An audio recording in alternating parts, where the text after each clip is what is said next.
எவ்வளவு நேரம் பண்ண போறாங்கன்னு தெரியல மச்சான். வந்து 2 மணி நேரம் ஆகுது. இன்ன வரைக்கும் என்னத்த பண்றாங்களோ? ஊசியை போட்டு வரதுக்கு இவ்வளவு நேரமா ஆகுது. தூக்கமே இல்ல மச்சான். நேத்தும் வந்ததுல இருந்து அந்த வேலை இந்த வேலைன்னு ஓடி ஓடி ஓடி ஓடி இன்னைக்காவது கொஞ்ச நேரம் தூங்குவோம். நாளைக்கு சுத்தமா தூக்கம் இருக்காதுன்னு பார்த்தா, ஓ ஆண்டவனே, விடுங்க மச்சான், வந்துருவாங்க. நீங்க வேணா இப்ப போறீங்களா? நான் அத்தையை கூட்டிட்டு நான் வேணா ஊசியை போட்டு கூட்டிட்டு வரேன். ஐயோ நீங்க வேற மச்சான். அதுக்கப்புறம் இப்போ தங்கச்சிக்காரி ஆஸ்பத்திரியில இருக்கா, இவனுக்கு இப்ப தூக்கம் தான் முக்கியம்னு சொல்லிட்டு அதுக்கும் பேசுவாங்க. எதுக்கு தேவையில்லாத பிரச்சனை? அதுக்குன்னு இல்ல மச்சான், நீங்களும் தூக்கம் இல்லாம அங்க இங்கன்னு அழிஞ்சு தெரிஞ்சுக்கிட்டு இருக்கீங்க. அதுக்காக தான் சொன்னேன். இருக்கட்டும் மச்சான், கண்ணெல்லாம் வேற எரியுது. சரி அப்ப அந்த டேபிள் தான் போட்டிருக்காங்களா, அதுலயே அப்படியே படுங்க. யாரும் வந்தா பாத்துக்கலாம். சரி அப்ப வந்தா எழுப்புறீங்களா? கண்ணு வேற ரொம்ப இருட்டிக்கிட்டு வருது. சரிங்க மச்சான், தப்பா எடுத்துக்காதீங்க மச்சான். என்னன்னா வேலை ரொம்ப கஷ்டங்க. அங்க மேலே ஏறி கைத்துலயே நின்றுகிட்டு இருக்கிறதா, அதனால உடம்பு அலுப்பு வேற. ராத்திரியும் வேற அங்க வீட்டுக்கு வந்த உடனே கொஞ்ச நேரம் சாப்பிட்டுட்டு வாட்ச்மேன் வேலைக்கு வேற போயிட்டேனா, அதனால தூக்கன்றதே இல்ல. சரி இங்க வந்து கொஞ்ச நேரம் தூங்கலான்னு பார்த்தா இங்க அதுக்கும் மேல பிரச்சனை பிரச்சனை பிரச்சனை, அதை ஓடணும் இதுக்கு ஓடணும்னு. அதனாலதான், வேற எதுவும் இல்லைங்க. இப்ப என்ன வாட்ச்மேன் வேலைக்கும் போறீங்களா?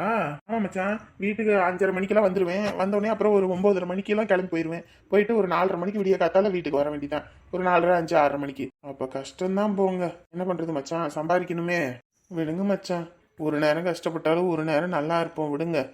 எங்க மச்சான், அப்பையிலேருந்து கஷ்டம்தான். இப்போ வரைக்கும் கஷ்டம் மட்டும்தான் பட்டுக்கிட்டு இருக்கேனே தவிர ஒரு நல்லது நடந்த பாடு இல்லை. நானும் ஒன்றும் நொந்து போயிடல மச்சான். என்ன இருந்தாலும் பார்த்துக்கலான்னு விட்டாச்சு. அடிக்க அடிக்க தான் தங்கம் உருப்பேறும் மச்சான். நீங்க அந்த மாதிரி சரிங்களா?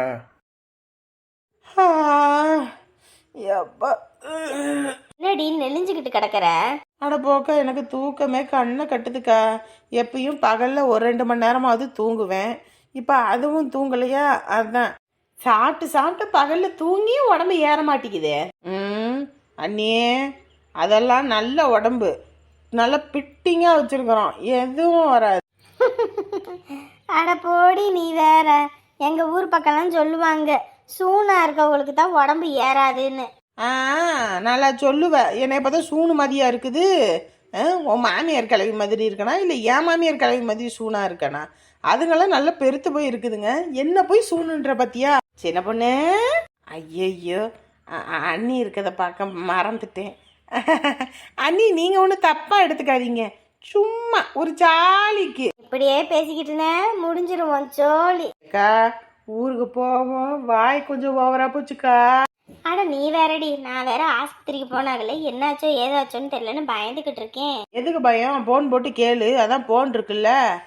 உங்க மாமனுக்கு நானும் 3 வாட்டி போன் அடிச்சிட்டேன், எடுக்கவே இல்லை. அது என்னமோ தெரியலக்கா, நாமளைங்க நம்ம கிட்ட மட்டும்தான் ஃபோனை எடுக்கிறதே இல்லை. மற்றவங்க ஃபோனெல்லாம் எடுத்து பேசுகிறாங்க, அதுதான் ஏனே தெரிய மாட்டேங்குது. மற்றவங்கெல்லாம் ஃபோன் பண்ணி நம்ம எடுத்தோன்னா என்னப்பா எங்கே இருக்கீங்க அப்படின்னு பேசுவாங்க. நம்ம தான் ஃபோன் பண்ணோன்னே எங்கே இருக்கீங்க, எப்போ வருவீங்க அப்படின்னு கேட்டா என்ன பண்ணுறது? எப்படி ஃபோன் எடுப்பாங்க? ஏக்கா பாத்தியாக்கா? ஏண்டி அவ என்ன தப்பா சொன்னா? உண்மையை தானே சொன்னா. அதானே, 2 பேரும் கூட்டு சேர்ந்துக்கிட்டு இன்னைக்கு என் காலத்தை வார போறீங்களோ? சரி இருங்க, அவருக்கு ஃபோன் போட்டு பார்க்குறேன் எடுக்கிறாரான்னு. நாங்கள் 2 பேரும் ஃபோன் பண்ணாலே எங்கள் புருஷமாருங்க எடுக்க மாட்டாங்க.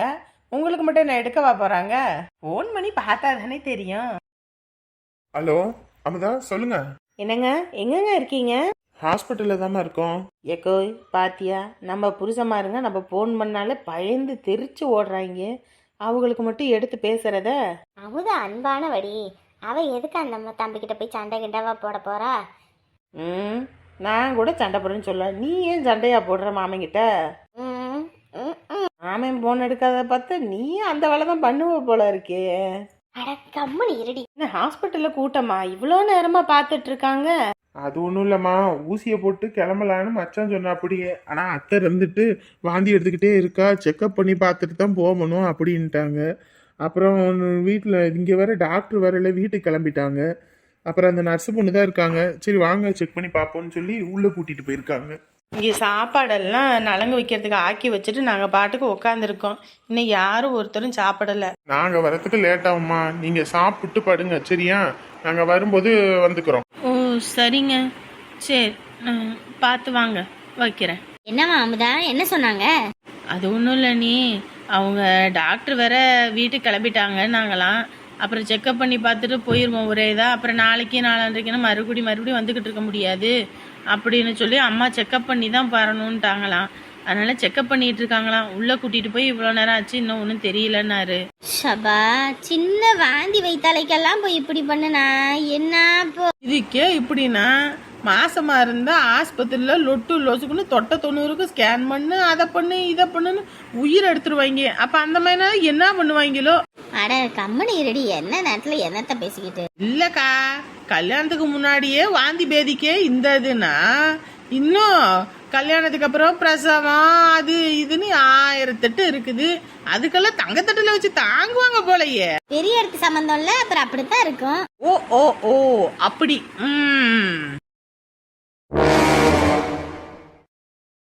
என்னடா இது, இவங்க சொன்னாங்க 4 கல்யாணம்னு. ஆனா இந்த பொண்ணோட நாடி துடிப்பு வேற மாதிரி சொல்லுதே. எனக்கு தான் தப்பா தெரியுதா? என்னம்மா, என்னங்க ஆச்சு?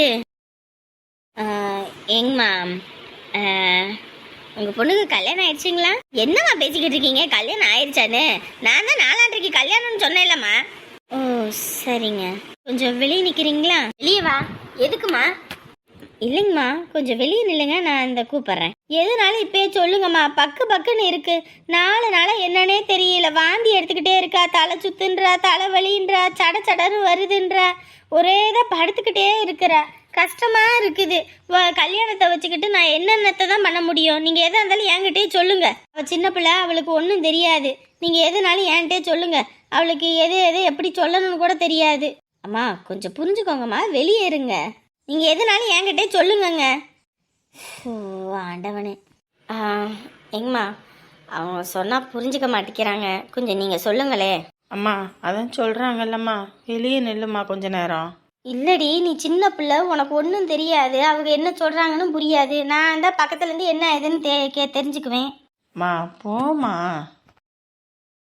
எங்கம்மா, கல்யாணத்துக்கு முன்னாடி ஏதாவது ரிலேஷன்ஷிப்ல இருந்தீங்களா? புரியல.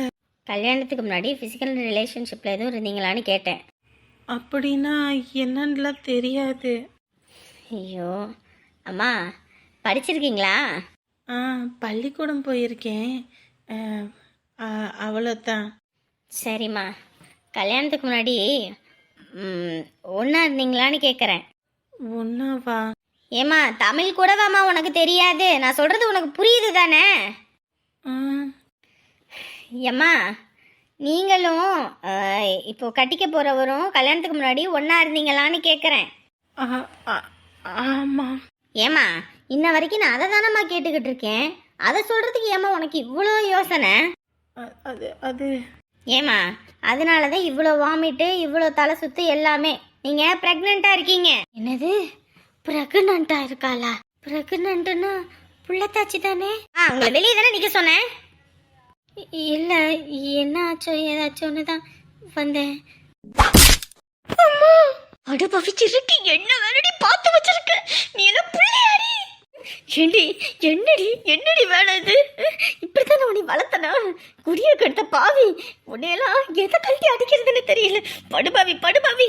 கல்யாணத்துக்கு முன்னாடி ஐயோ வெளியே தெரிஞ்சதுன்னா வெக்க கேடு. அம்மா நான் ஒன்றும் பண்ணலம்மா, எல்லாம் சாமி தாம்மா. என்னடி சாமி? என்ன சாமி? சிரிக்கி மவளே, உன்னைய வீட்டுக்குள்ளே வைக்காம 4 நாட்டு நடப்ப தெரிஞ்சுக்கணும்னு உன்னை வெளியெல்லாம் அனுப்பி வச்ச பாவத்துக்கு என்ன வேறடி பார்த்து வச்சிருக்க? கல்யாணத்துக்கு முன்னாடி என்னடி அவசரம் உனக்கெல்லாம்? படுபாவி, என் குடிய கெடுத்த பாவி. இப்ப நான் வெளியே போய் எந்த முகத்தோடடி போய் நிக்கிறது? இது மட்டும் அண்ணனுக்கு தெரிஞ்சது, அவன் கொண்டே அவசரம் இதெல்லாம். ஐயோ ஆண்டவனே, நான் எப்படி போய் வெளியே? இது மட்டும் உன் மாமியார் அந்த தங்கத்துக்கு தெரிஞ்சது, அவ்வளவுதான், இந்த கல்யாணத்தையே நிறுத்தி போடுவாடி.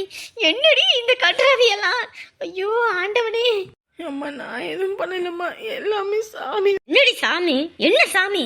முள்ளு மேல சேலை பட்டாலும் சேலை மேல முள்ளு பட்டாலும் சேதார நம்ம சேலைக்கு தாண்டி. எனக்கு அது தெரியாது. இல்ல உனக்கு தெரியாதா? படிச்சவ தானே, பள்ளிக்கூடத்துக்கு அனுப்பினேன் தானே, ஒழுங்கா படிச்சிருந்தா தானே. படிக்கிற நேரத்துல ஊரை சுத்திவிட்டு நல்ல கடையில் போய் வாங்கி தின்னுப்புட்டு இன்னைக்கு எங்க வந்து நிறுத்தி இருக்க பாரு. இங்க பாருங்க, இங்க வச்சு நீங்க சண்டை போட்டுக்கிட்டு இருக்காதீங்க. எதுவா இருந்தாலும் நீங்க வீட்டுல போய் பாத்துக்கோங்கம்மா. இப்போ அண்ணங்காரன் வேற வெளியே இருக்கிறான். அவனுக்கு மட்டும் இந்த விஷயம் தெரிஞ்சது, ஐயோ ஆண்டவனே. ஏண்டி ஒரு வார்த்தை என்கிட்ட இந்த மாதிரி சொல்லி தொலைஞ்சிருக்கலாம்லடி? எப்படி நடந்துச்சு இதெல்லாம்? அம்மா அது எப்ப நடந்துச்சுன்னு கேட்டேன். கல்யாணத்துக்கு எல்லாரும் நீங்க சம்மதிச்சீங்கல்ல, அதுக்கு அடுத்த நாள். ஐயோ ஆண்டவனே, நீங்க எல்லாம் பிள்ளையாடி. ஐயோ இப்ப நான் என்ன பண்ணுவேன்? கொடிய கெடுத்த பாவி, சின்ன பிள்ளைன்னு செல்லம் கொடுத்து வளர்த்ததுக்கு இப்ப எங்க வந்து நிறுத்தி இருக்க பாரு. உன்னையெல்லாம் நீ வீட்டுக்கு வா, உன்னை உரிச்சு உப்பு கண்டம் போடுறேன். போங்கம்மா. இந்த காலத்துல உள்ளவங்களுக்கு படிக்கிறதுல அவசரம் இருக்கிறது இல்லை, நல்ல வேலைக்கு போகணும்னு நினைக்கிறதும் இல்லை, பெற்றவங்கள 4 பேர் முன்னாடி நிமிர்ந்து நிற்க வைக்கணுன்றதுல நினப்பு போகிறதில்ல. இதில் மட்டும் கரெக்டாக நினப்பு போயிடுது. மச்சான் அத்தை வந்துட்டாங்க, எந்திரிங்க. ஏம்மா என்னாச்சு, என்ன சொன்னாங்க? நல்லா தான் இருக்குன்னாங்க. நல்லா இருக்குன்னா ஏன் 2 பேர் முகமும் வாட்டமா இருக்கு? ஒன்றும் இல்லடா, வீட்டுக்கு கிளம்புவோம். இவரு எதுனாலும் தெளிவா பாத்துக்கங்க. அதுக்கப்புறமேட்டுக்கு அங்க வந்துட்டு என் பிள்ளைய உடம்பு சரியில்லாத பிள்ளைய பார்க்கல வைக்கல, அப்படி பண்ணிட்டேன் இப்படி பண்ணிட்டேன்னு சொல்லக்கூடாது. எதுவா இருந்தாலும் நல்லா பாத்துக்கிட்டு வந்துடணும். அதுக்கப்புறம் நாளைக்கு வாந்தி எடுக்கிறா, மயக்க வருது, தலை சுத்துது, நம்ம உயிரை போட்டு எடுக்க கூடாது. உயிர் எடுக்கிறதுக்கு இங்கே தனியாக எதுவும் இல்லை. வீட்டுக்கு போவோம்னா வீட்டுக்கு போவோம். அத்தை மாத்திரை மருந்து வாங்க மெடிசன் அந்த சீட் எதுவும் வாங்கிட்டு வந்தீங்களா? அதெல்லாம் வேண்டாம் மாப்பிள்ள, வாங்க போவோம். பாத்தீங்களா மச்சான், அவங்க நில்லுனா நிக்கணும், உட்காருனா உட்காரணும். ஷோ ஆண்டவனே, இவங்க நினைச்சபடி ஆடணும். என்ன பண்ணி தொலைறது? வாங்க.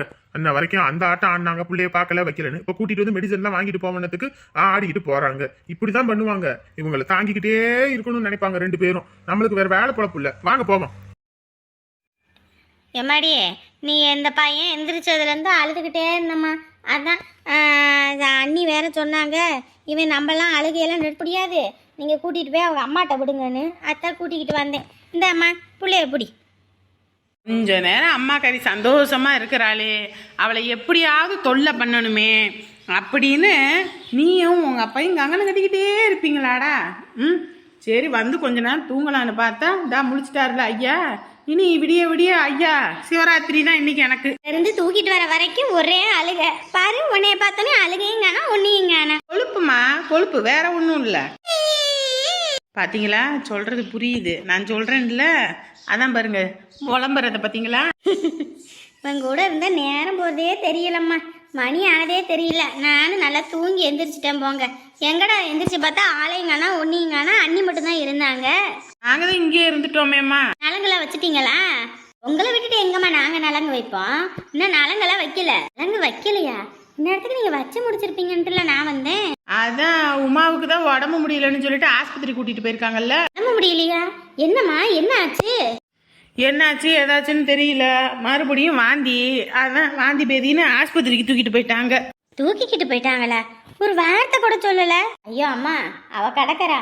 அப்பெல்லாம் ஒன்றும் இல்லைம்மா, மறுபடியும் வாந்தி எடுத்துக்கிட்டு இருந்தா. சரி இப்படியே விட்டோம்னா அப்புறம் நாளைக்கு கல்யாண நேரத்தில் வாந்தி எடுத்துக்கிட்டு இருந்தா அப்புறம் உடம்பு சரியில்லாமல் போகுதுன்னு நினைப்பாங்க யாரும். ஆஸ்பத்திரியில் போய் என்ன ஏதுன்னு கேட்டு ஊசி போட்டுட்டு வரேன்ட்டு போனாங்க. அடடே, ஒரு வார்த்தை சொல்லியிருந்தா நானும் போயிட்டு வந்திருப்பேன்ல. என்கிட்ட சொல்ல முடியல, ஒன்றும் இல்லை. நான் அங்கே தானே இருந்தேன். அவங்களே பைக்கில் தான் அத்தை போயிருக்காங்க. இவங்க 2 பேரும், அப்புறம் இவரும் அம்மாவும் ஒரு வண்டியில், அவங்க 2 பேரும் ஒரு வண்டியிலன்னு போயிருக்காங்க. சரிம்மா, ஃபோன் போட்டு எதுவும் கேட்டீங்களா? ஃபோன் போட்டு கேட்டோம். ஆஸ்பத்திரியில் பார்த்துக்கிட்டு இருக்காங்க. நாங்கள் இன்னும் எதுவும் தெரியலை, வந்துக்கிட்டு இருக்கேன். நாங்கள் வந்தால் தான் என்ன ஏதுன்னு தெரியும். ஷோ, கல்யாண நேரத்தில் பாரு இந்த பிள்ளைக்கு. ஐயோ என்ன ஏதுன்னு வேற தெரியலையே. வேண்டாம் வெறுப்பா பிள்ளைய பத்து காண்டாமிருகன்னு பேர் வச்ச கதையா. ஆசையாக பிள்ளைய வளர்த்து இப்படி அந்த குடும்பத்துலையா பிள்ளைய போய் கட்டி வைக்கணும். ஐயோ நினச்சி பார்த்தாலே வயிற்றுச்சலாக இருக்குது. கல்யாணத்துக்கு முன்னாடியே இப்படி வீட்டுக்குள்ளே விட்டுக்கிட்டு ஆடுறாளுகளே, இதெல்லாம் நல்லாவா இருக்குது? எந்த குடும்பத்துலையாவது இந்த இது நடக்குமா?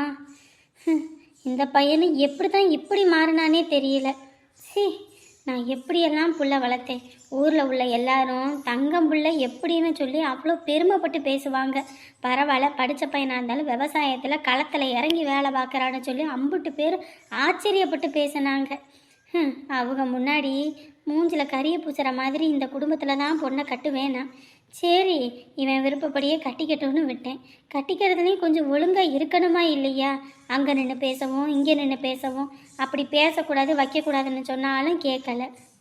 வீட்டுக்கே போய் பேசுகிற அளவுக்கு இருக்குது. இதுலேயும் ஒரு பையனையும் பிள்ளையும் கல்யாணத்துக்கு முன்னாடி ரூமுக்குள்ளே விட்டுக்கிட்டு பேசட்டும்னு இருக்கிறாளே, இவெல்லாம் தாயா? போய் ஒரு பால குழியில் போய் விழுந்துட்டானே இந்த பையன். ஐயோ ஆண்டவனே, 4 பேருக்கு தெரிஞ்சா எவ்வளோ அசிங்கம். தலைவர் குடும்பம் வேற. ஐயோ நம்ம புள்ள ஏன் தான் இப்படி ஆயிட்டானே தெரியலையே. பூவோட சேர்ந்து நாறு மணக்குன்ற கதையா, அதுங்களோட சேர்ந்து இவனும் அதுங்க புத்தியே வளர்த்துக்கிட்டு வாரான். இப்பயே இந்த மாதிரி இன்னும் வருங்காலத்தில் நம்ம பேச்செல்லாம் கேட்பான அந்த பையன். ஐயோ ஒத்த பிள்ளைய பெற்று அவனை அம்புட்டு தூரம் வளர்த்து ஆளாக்கி இவன் இப்படி பண்ணுறதெல்லாம் பார்க்கும்போது நெஞ்சே வெடிக்கிற மாதிரி இருக்கு. என்ன தூங்கலையா? தூங்காம இப்படி உக்காந்துக்கிட்டு இருக்க? நாளைக்கெல்லாம் தூங்க கூட நேரம் இருக்காது. மண்டபத்தில் அங்கே இங்கேன்னு அலையணும், திரியணும், ஓடணும், ஒடியாரணும். கம்முன்னு படுக்க வேண்டியதானே? எங்கிட்டுங்க தூங்குறது, தூக்கமே வரலை. இந்த பையன் பண்ணுறதெல்லாம் பார்த்தா ஒரு மாதிரி சங்கட்டமாக இருக்குது. என்ன சங்கடம்? இல்லைங்க, நம்ம பையனை எப்படியெல்லாம் வளர்த்தோம். நான் கிழிச்ச கூட தாண்ட மாட்டான், என் பேச்சை தட்ட மாட்டான். ஆனால் இன்னைக்கு அவன் பண்ணுறது எதுவுமே சரியில்லைங்க. அவன் இஷ்டப்படி இருக்கட்டும்னு சொல்லி தான் அவனுக்கு பிடிச்ச பொண்ணையே கட்டி வைப்போன்னு எல்லாம் பண்ணுறோம். ஆனால் அப்படி இருந்தும் அவன் நம்மளையே ஏமாற்றிக்கிட்டு தெரியறான்னு நினைக்கும் போது மனசுக்கு ரொம்ப கஷ்டமாக இருக்குங்க. இதுக்காக நம்ம புள்ள பெத்தையும் போட்டு தூரம் கஷ்டப்பட்டு ஆளாக்கி வளர்த்தோம். என்ன அவன் என்ன பண்ணா? ஆமாம் போங்க, என்ன பண்ணலை. அங்கங்கே நின்றுக்கிட்டு பேசுறது வைக்கிறது, திட்டி திட்டி திட்டி திட்டி எனக்கு சலிச்சு போச்சு. இப்போ அவங்க வீட்டில் வச்சுக்கிட்டு பேசுறது வைக்கிறது, இதெல்லாம் நல்லாவா இருக்குது? அவங்க வீட்டுக்கு எப்போ போனா? அன்னைக்கு நம்ம போனோம்ல, வெளியே கூட செருப்பு கிடக்குனதுக்கு நீங்கள் கூட அப்பெல்லாம் இல்லை இப்பெல்லாம் இல்லைன்னு சொன்னீங்கல்ல. அவன் அங்கே தான் இருந்திருக்கான் ரூமில். அந்த அப்படியே பூட்டு போட்டுக்கிட்டு அப்படியே நடிச்சுட்டு இருக்கா. இதெல்லாம் நினைக்கும் போது எனக்கு எப்படி கஷ்டமா இருக்கு தெரியுமா? மனசு வேதனையாக இருக்குங்க. இருந்தாலும் நானும் ஒரு பொண்ணு தான். நான் வெளியே வீம்பா அவ்வளோ பேச வைப்பேன். ஆனால் என் பிள்ளைக்கு என்னால் தாங்கிட்டு இருக்க முடியாது. எப்படியெல்லாம் பிள்ளைய வளர்த்தி இப்படி மாறி நிற்கிறானுங்க. அந்த குடும்பத்தில் இப்படிதான் ஏற்கனவே ஆர்வமாக பையனை வீட்டுக்குள்ள பிள்ளைங்க விட்டாங்க. அவன் அந்த பிள்ளையை கூட்டிக்கிட்டு போனான். இப்போ கல்யாணம் பேச்சு தானே ஆரம்பிச்சிருக்கு. இல்லை கல்யாணம் ஆயிடுச்சு, அதுக்குள்ளே வீட்டுக்குள்ளே விடலாமா? நாளை பின்ன ஒரு தப்பு தண்டை ஆகிப்போச்சுன்னா எவ்வளோ அசிங்கம். இந்தத்துக்கு நீங்கள் ஊர் தலைவர் வேற, அடுத்த மாதத்தில் எலெக்ஷன் வேற இருக்குது. இன்னும் பிரச்சாரம் தான் இந்த அடுத்த வாரத்துலேருந்து ஆரம்பிக்கணும் வைக்கணும். 4 பேர் இதெல்லாம் நினச்சா எவ்வளோ கேவலமாக நினைப்பாங்க. பிள்ளை என்ன எப்படி வளர்த்துருக்காங்கன்னு நினைக்க மாட்டாங்க. மனசே நொந்து போகுதுங்க எனக்கு. இந்த காலத்துல சின்ன பசங்க எல்லாம் அப்படித்தான் இருக்காங்க. அவன் கல்யாணம் முடிக்கிறது என்ன, படிச்சு முடிச்ச உடனே கல்யாணம் முடிச்சுட்டு பிள்ளையோட வராங்க. நம்ம பையனை அப்படியே பண்றான். சின்ன வயசுல இருந்து ஆசைப்பட்டிருக்கான், விரும்பி இருக்கான். அந்த பொண்ணை தானே கல்யாணம் பண்ணி வைக்க போறோம். அப்புறம் என்ன? ஐயோ, கல்யாணத்துக்கு அப்புறம் அவங்க என்ன வேணாலும் பண்ணட்டும், எங்க வேணாலும் போட்டோம், யாரும் அவங்களை கேட்க போறது இல்ல. கல்யாணத்துக்கு முன்னாடி இப்படி இருந்தா என்னது? அதைத்தான் நான் சொல்றேன். இங்கே எதுக்கு இப்படி மனசை போட்டு நீ குழப்பிக்கிறனே தெரியல. நாளைக்கு விடிஞ்ச ராத்திரி நிச்சயம், அடுத்த நாள் கல்யாணம், அம்பிட்டு தான். அதுக்கு போய் எதுக்கு இப்படி நீ கடந்து பாடுபடுறனே தெரியல. 2 நாள்ல என்ன குடியா முழுக போகுது? கம்முன்னு பாடு. அவன் பேசுனா வச்சானா, அவன் விரும்பின பிள்ளையத்தானே பேசுனா, வேற யார்ட்டையாவது பேசுனா? ஐயோ, நான் அதுக்கு சொல்லலைங்க. நாளை பின்ன நீங்கள் எலெக்ஷனில் நிற்கிறீங்க. நாளைக்கு அவங்க வேற இப்படி உங்கள் வீட்டு பையன் இப்படியே நீங்கள் எப்படி ஊர் தலைவராக இருந்து ஊரை காப்பாற்ற போகிறீங்க, வைக்க போகிறீங்க. நாளை பின்ன அது உங்களுக்கு கெட்ட பேருங்க. அதைத்தான் நான் சொல்கிறேன். எனக்கு எந்த கெட்ட பேரும் இல்லை, சரியா? இன்னத்துக்கும் நம்ம பையனுக்கு பிடிச்சதை பண்ணுறோம். அதுவும் இல்லாமல் இப்பயே நிறைய பேர் என்ன சொல்கிறாங்க, பரவாயில்ல உங்கள் வசதியை விட கம்மியான வசதியை வீட்டு பொண்ணை நீங்கள் எடுக்கிறீங்க, இது ரொம்ப பெரிய விஷயம், ஊர் தலைவரே உங்களுக்கு இதனாலேயே ஓட்டு நிறைய விழுகும் பாருங்க நான் அப்படின்னுலாம் சொல்லி பெருமையாக பேசிக்கிட்டு இருக்கேன். என்னைக்கும் ஒரு தப்பை மட்டுமே பார்க்காத, தப்புல எது சரியா இருக்குன்னு பாரு. இதுவே நமக்கு ஓட்டா விழுகும், சரியா? அடுத்த தடவை நான் தான் தலைவர், நீ தான் தலைவர் பொண்டாட்டி, சரியா? எதை பற்றி யோசிக்காம கம்முன்னு பாடு. ஐயோ, எனக்கு ரொம்ப ராத்திரியெல்லாம் தூக்கமே வர மாட்டேங்குது. இவர்கிட்ட சொல்லியும் என்னால் புரிய வைக்க முடியல. நாளைக்கெல்லாம் தூங்க கூட நேரம் இருக்காது, வேலை ஜாஸ்தியாக கிடக்கு. காலையிலே பரிசம் போட்டு பொண்ணு அழைச்சிட்டு போகணும். மண்டபத்துக்கு போயிட்டோம்னா அங்கே நிற்க கூட நேரம் இருக்காது. கம்முன்னு படு, சும்மா மனசை போட்டு குழப்பிக்காம. என்னமோ தெரியல, முதல் கோணல் முற்றிலும் கோணல்ன்ற மாதிரி இந்த புள்ள கல்யாண பேச்சு ஆரம்பித்ததுலேருந்து என் மனசுக்கு ஒன்றும் சரியாகவே படலை, எதுவும் சரியாகவும் தோணலை. ஆனால் இந்த மனுஷனுக்கிட்ட நான் சொல்லி புரிய வைக்கவும் முடியல. கடவுள் மேலே பாரத்தை போட்டு இனி என்ன நடக்குதோ நடக்கட்டும்னு விட வேண்டியதான். ஆண்டவனே, கல்யாணத்துக்கு அப்புறம் என் பிள்ளைய இதை பிரித்து கூட்டிகிட்டு போயிடுவாளோ என்னவோ, அது வேற ஒரு பக்கம் நினச்சா பயமாக இருக்குது. இந்த படுக்கலையா? எதுக்கு இப்போ கண்டதை கடியது யோசிச்சுக்கிட்டு இருக்க? கம்முனு படு. விடிஞ்சா எல்லாம் சரியா போயிரு. படு படு படு, கம்முனு படு. படுக்கிறேன், நீங்கள் படுங்க. ஐயோ ஆண்டவனே, எதுவும் தப்பு தண்டா எதுவும் நடந்திருக்கக்கூடாது. பயமாக இருக்குது.